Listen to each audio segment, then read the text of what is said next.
কাকাই গেছে এটা ময়লা চলে হাজারে উঠে খিলাম আপনার। আরে ব্যাক করলি এটা ময়লা না রে বাবা। আর এটা ময়লা যদি যায় তো উঠে গেছে খাল নষ্ট। না না না ময়লা নাই, দিল বাবা অর্জুন গাছ।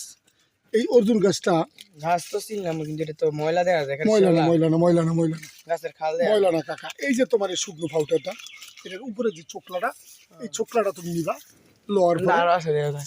হ্যাঁ ঠিক আছে, এটা তুমি নিবা। এটা লোয়ার পরে কি করবা, এটা ভালো করে শুকাইবা, শুকাই এটা পাউডার করবা। এই গাছটার এই অর্জুন গাছের উপরে যে উপরে চোকলাটা যেটা ফাউটার উপরে আবরণটা, এটা ফাউটার করবা ভালো করে। এটা ভালো করে ফাউটার করে এই ফাউটারটা তুমি ফিনিশিং করবা। ফিনিশিং করে এই ফাউটারটা আলহামদুলিল্লাহ এই কাজে লাগাইবা কীভাবে, এই ফাউটারটা মধ্যে দিবা মধু, দিবা মধু, মধু দিয়া, হ্যাঁ মধু দিবা এবং এই ফাউটার দিবা, দুইটা একসাথে মিক্স করে। আসসালামু আলাইকুম রহমতুল্লাহি ওয়া বারাকাতুহু। সম্মানিত প্রিয় ভাই ও বোনেরা, আমার ভিডিওটা যদি ভালো লাগে লাইক কমেন্ট শেয়ার করবেন। এবার এই দুইটার ফাউটার, এই অর্জুন গাছের ছালের ফাউটার, পরে কোন ছাল, যে গাছের উপরে আবরণটা, এই ছালটা পাতলা ফাউটারটা, এটা নিবা। এইটা নিয়ে তোমার যাদের বারবার বরণ উঠতেছে, কালো দাগ হয়ে গেছে, স্কিনের সমস্যা হইতেছে, চুলকানি হইতেছে, বিভিন্ন প্রবলেম দেখা দিতেছে, এই গাছের ফাউটার নিবা।